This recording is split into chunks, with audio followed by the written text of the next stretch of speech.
And she decides through the course of the movie that she is going to find her parents no matter where they are. Now, this is made a little more difficult, of course, because, well, Dory's not very good at remembering things. She doesn't remember their names. She doesn't remember where they lived. She doesn't even remember what they looked like. I might suggest she look in a mirror for the last one. But despite the fact that she doesn't exactly know what she's looking for, she has an intense desire in her heart that needs to be fulfilled, and she sets out on her quest. In some ways, this movie, Finding Dory, is a perfect allegory for our lives. We go through life with a hunger. We want to find that thing that seems just beyond our reach that will make us happy, that will make us fulfilled. We're not sure exactly what it is, and we never quite reach it, but we drive forward just like Dory. We keep on swimming, swimming, swimming. You know, they do surveys all the time, as you know, and you can find everything on the internet these days. And whether these surveys are done here in the United States or in any country of the world, they ask the same question and they get a similar answer. They ask people, what is the thing that you want most in life? And no matter where people live, the answers group around three main concepts: happiness, fulfillment, or joy. But when you ask the next level question, what is it that's going to give you happiness, fulfillment, or joy? Well, that's where people tend to struggle a little bit. They suggest lots of things. It might be the perfect relationship. It might be the new home or the new job. For us in Florida, maybe the house on the beach. But even when people get what they think will make them happy, they never quite achieve that. The hunger starts again. It doesn't quite fill the need, and the cycle continues. What's interesting is this question of what is it that will make us feel happy, fulfilled, will give us joy in life, was answered perfectly and succinctly 1,700 years ago by a man in North Africa. His name was Augustine. And Augustine, in his early life, to quote the country song, was looking for love in all the wrong places. And he was never quite fulfilled. But finally in his life, perhaps because of the insistent and intercessory prayers of his mother Monica, he came to realize there was only one thing that was going to fulfill him. It was to claim and surrender himself to the relationship to the one who had made him what he was. Just like Dory, he needed to find his way home. But St. Augustine of Hippo said it better when he proclaimed, "Our hearts are restless until they rest in you, O Lord." Lots of theologians and philosophers have addressed this hunger that drives us forward, and the favorite phrase I've ever heard is that you and I have a God-shaped hole in our hearts that can only be filled because of its size and its shape by God. And we try to fill it up with a lot of different things, but the only way we will be fulfilled and satisfied is when we invite God in. In today's gospel reading, we have two sisters who invite Jesus into their home, Martha and Mary. And their approach to welcoming Jesus, both are good, but they're very different. Martha is pretty typical of what most of us would do. If Father David was to come over to your house for dinner, don't you think you'd clean it up and prepare a nice dinner for him and make sure everything was ready? He hoped so. And so that's what Martha's doing. But Mary takes a decidedly different path. She's not all busy about getting things ready. She sits at his feet and listens to him. Now, this is a shocking breach of culture in first century Judea. The women did not sit at the feet of the teacher. That was the man's job and responsibility and privilege. So what Martha was doing was culturally correct. You might say Mary was a little bit of a shirker at that point, or just a 21st century woman in the first century. She knew the better part. But Martha, burdened with all this serving, goes to Jesus, and maybe even to protect her sister from scandal, and says, Jesus, she needs to be helping me. And what does Jesus respond? Martha, Martha, you are anxious and worried about so many things. There is need for only one thing. Mary has chosen the better part, and it will not be taken from her. As I hear those words in the gospel, and I meditated on it this week, I realized that those words could be directed at me. David, David, you are anxious and worried about many things.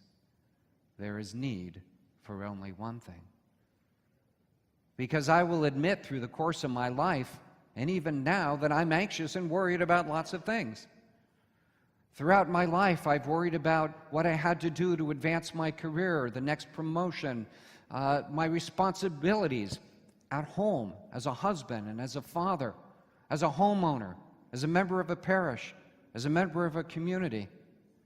And when I was ordained a deacon, none of those went away.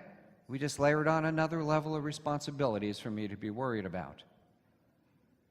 So I get Martha. And I can only imagine how she might have responded to Jesus. So you think this meal's going to cook itself? And I could respond to Jesus in the same way. Lord, that's all fine and good, but do you think this project at work is going to complete itself? That these bills are going to pay themselves? That this yard is going to maintain itself? That this homily is going to write itself? See, I'm as equally guilty as Martha. But Jesus' point was not that those were not good and necessary things, but they weren't the heart of the matter. What is needed is only one thing, and that's what Mary was doing. Surrendering herself totally to a relationship with Jesus. Because only once we do that does everything else make sense. Over the past couple of months, or about a month or so, we've had 2 seminars here, 2 workshops on Saturday mornings in the parish called Intentional Discipleship. And this is exactly what those workshops are about. You see, too often as Christians in living our faith, we can try to live our faith in exactly the same way that we live our secular lives, by keeping busy. We do a lot of stuff. We do our faith. We get involved in activities, in ministries, and none of those are bad things. In fact, so that I don't run the risk of contradicting the video I had before Mass, once we have established a relationship, once we have fed ourselves in the presence of the Lord, we are called to go out into the world and make our faith active. But it must be based, it must reside in, it must come from that relationship with God.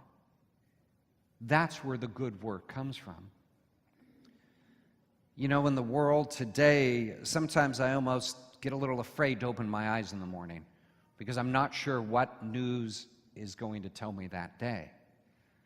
And we have had such a litany of horrible events happen in the world. But what I've come to realize is that those people that commit those acts of violence and terror are ones that do not have God in their life. They do not have that relationship. They do not have the hope that comes from that relationship. And so in their despair, in their helplessness, they lash out.